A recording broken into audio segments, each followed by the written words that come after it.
What is up, everybody? It is Swamp. Welcome back to the channel, and in today's video, which is not on a Sunday, I'm doing something different. I want to do like more short-form content where I just talk about one topic instead of a bunch, jumbled in there, whatever you may call it. So, yeah, today's video, I wanted to talk about being sober in college because, in case you don't know me personally, I have been sober off everything for 3 months now. I stopped drinking in mid-January, and I stopped smoking weed in October. So, yeah, no, it was getting to the point where I was doing everything a lot, and I needed to tone it back a lot of the time. So, yeah, no, I just wanted to come on here and just talk about being sober in college, everything that I've experienced, everything that I'm going through right now in terms of sobriety in college, because it is a topic that nobody really seems to talk about, or people are sober in college, but they just don't really seem to want to act like they're lame or whatever, or like they don't want to make it seem like they're a party pooper. I don't know. Whatever you may have it. So I would be the one to actually, talk about this and bring this to the table with everybody. So, first point I have regarding being sober in college that I've learned is that many of your friends that you're making in college, they're not really your friends. I know a lot of college movies idolize frat culture, and frat culture idolizes brotherhood, all that sort of stuff, I guess. But, truth be told, man, no. Nah, I don't know. I would consider, maybe out of everybody I've ever considered a friend at some point in time, out of both colleges I went to, I would say there's maybe like 4 people I would consider like really good friends, like really good close friends, and that's like compared to the hundreds that I have considered friends at some point in time in college. That is a very, very, very large. That's more than 9 out of 10 people not actually being a friend of mine.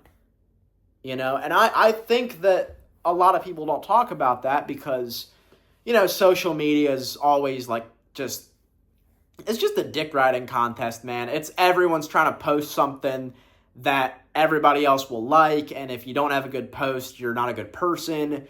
It's all this sort of stuff. It's all this pressure people put on themselves to post stuff. It's so dumb. It's so stupid. 20 years ago, this wasn't an issue, and now it is. It's so dumb, man. I hate social media. I know this is social media, but I don't count it. I don't count YouTube as social media because you're not like actively DMing people. You're just making content and you're distributing it to a lot of people rather than like posting glimpses of your life every single second of every day, which I don't want to see. I don't like it. People are treating TikTok like that, and I don't like it. It's like get a life, get a job type stuff. I only upload once a week because I actually have a job. I'm in school and all that stuff. So a lot of these influencers that pride themselves off having a better feed than everybody else just doesn't want anyone to know what they're going through, doesn't want anyone to know anything about anything, right? And I think a lot of people can look within their friend group and maybe like point out maybe 1 or 2 people that are like, yeah, I don't know if I'm like really friends with them. Like nothing's happened, obviously, no bad blood. It's just like, I don't really feel the connection. I only really felt connections with most of my friend group at the school I'm at now through drinking. I kind of got to know all of them through drinking, and I've just been kind of riding that wave with them. I don't really have anything in common with any of them. Truth be told, I kind of do need new friends. I would say there's a lot of personal stuff going on in my life right now involving friends and people from the group that I'm in right now, like the main group I'm in. They would only really want to hang out with me when they knew I would be hosting at my apartment, which, don't get me wrong, I love to host at my apartment. I think it's really cool. I think it's very nice, not having to ride back from somewhere, not having to get an Uber somewhere. Like, I just think it's great. I know exactly who's going to be in my place. I know who's not welcome in my place. I have a band list, by the way. Like, I know exactly who's not going to be there, who is going to be there. Like, it's nice. I like it. I like that security. of knowing like who all's even coming to this thing, because I've been to many parties where it got out of hand very quickly because they claimed I would know everyone there. I pulled up, it's people in like either a different school or a different tax bracket or a different age, because like, oh man, tell me why there's 45-year-olds at a frat party. There's not really a lot of fun to be had outside of school unless you go to like a big state school or are in like a big city for school. Like I know that there are some private colleges more or less up north that do have a really big city scene. There's a lot to do, but where I go to school, there's like the beach, which is maybe 30 minutes away, and that has decent nightlife, decent stuff to do.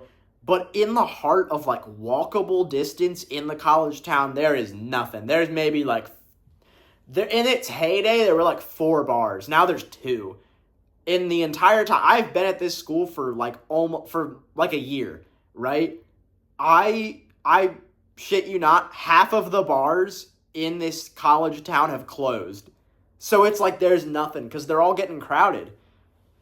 You know, I liked going to this one because they were really strict about IDing, and there were like no freshmen around, no sophomores around. It was just juniors and seniors, and it was awesome because like you could literally, you knew for a fact everyone there was 21, and because everyone there was 21, there was like a lot less people there, because the older you are, chances are the more responsibility you have, the more likely you are to have to wake up early in the morning, and like you don't really want to go out. A lot of people get the going out stuff out of their system. I was a little late to the trend. I went home a lot my freshman year.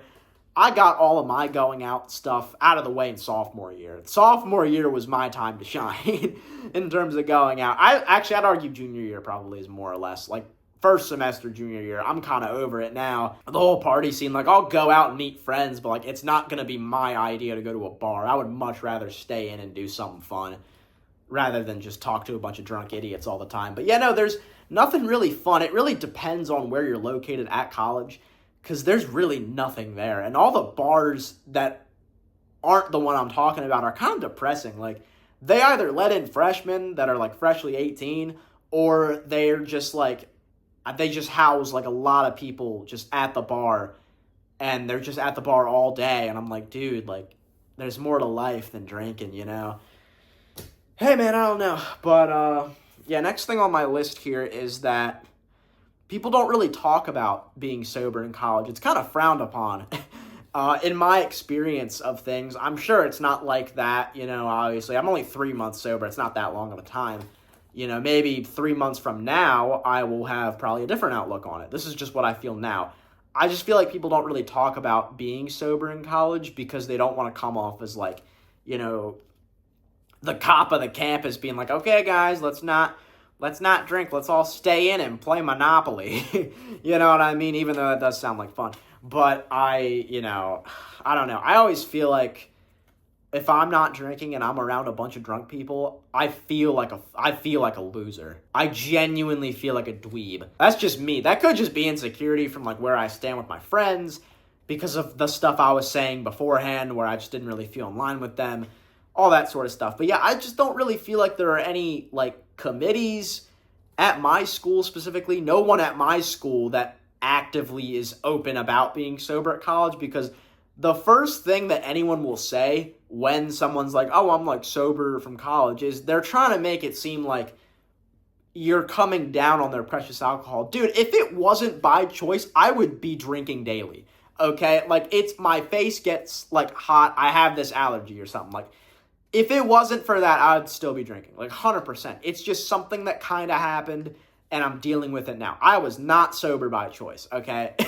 You know, I mean, I had to stop. No, people just assume that everybody that goes sober is sober by choice, or they've never drank in anything in their life. They've never done any substances. They never smoked. They never done anything. Yeah, no, people just don't really talk about it, to be honest, because pretty much whenever they do, they get shut down, and they're like, oh, like, you're a loser for this.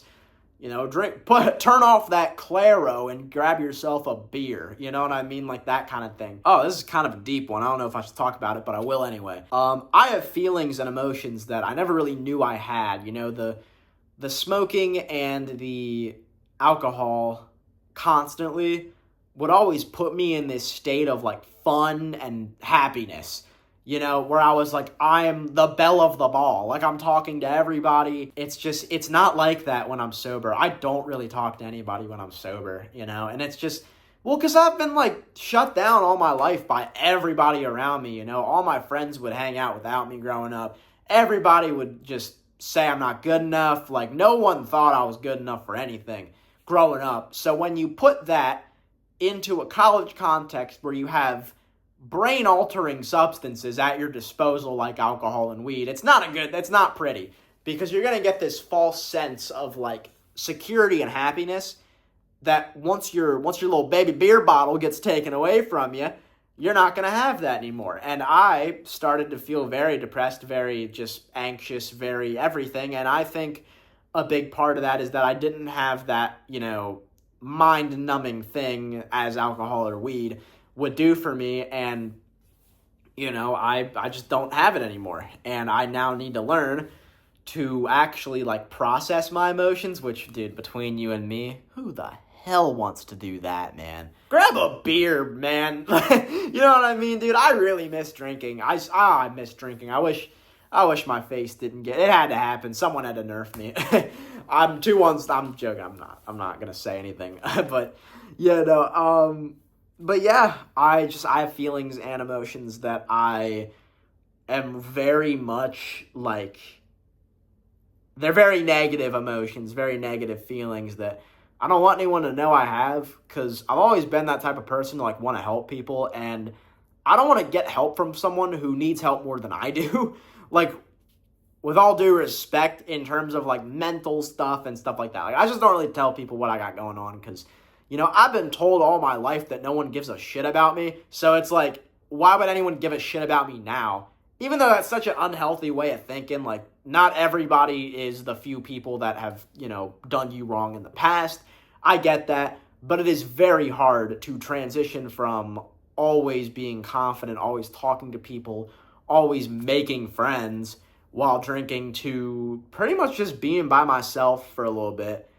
While, I sort everything out with what I want to do in terms of, like, actually having friends and hanging out with people, because I do enjoy hanging out with people. I enjoy having people over, but they only want to hang out with me when I'm drinking. And it's like, that's not fun. That's not friendship.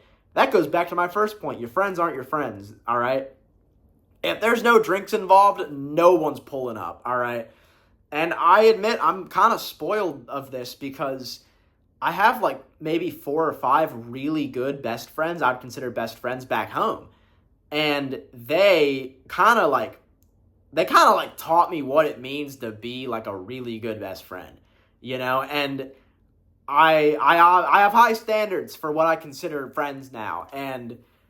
But while I was drinking, while I was smoking, I didn't have any standards, man. If you looked at me if you didn't even look at me, if you're just, like, walking next to me, you're my ride or die friend for life, man. Like, I'm not like that anymore. Ever since I went sober, I've definitely, like, kind of reorganized my friend group hierarchy, I would say, in lack of better terms, because, I don't know. It's just, I just don't really feel like I'm friends with them at all anymore. It sucks to say, but it happens.